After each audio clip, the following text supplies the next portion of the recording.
respiration in plants. We already know that just like humans and animals, even plants undergo respiration. Yes, even plants take in oxygen and give out carbon dioxide. The exact opposite happens during photosynthesis. So don't get confused between them. Now, where do you think this exchange of gases happen? This exchange happens through the stomatal openings in leaves. But are these stomata the only such area?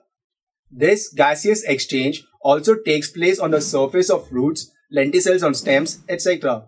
In fact, some plants like mangroves have specialized structures called breathing roots for this process. This oxygen is used by the plants to produce energy. Once the stomata open, they create a series of spaces between the cells inside the plant. These spaces form a continuous network throughout. Also, these spaces are lined with water where the oxygen that enters the plant gets dissolved. This then passes through the porous cell walls into the cytoplasm. Here, the oxygen is used to break down sugar into carbon dioxide and water along with energy. This CO2 that is produced also exits into the environment through a similar passage. Now, the secret behind the working of this entire system is diffusion.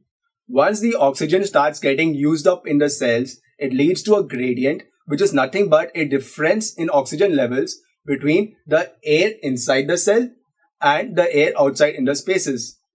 Similarly, a gradient also develops between the air in the space and the air outside the stomata in terms of oxygen concentration.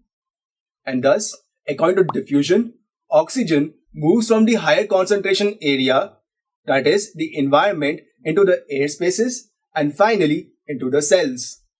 The CO2 that is produced inside the cells also exits into the environment through the same diffusion process but in the reverse direction.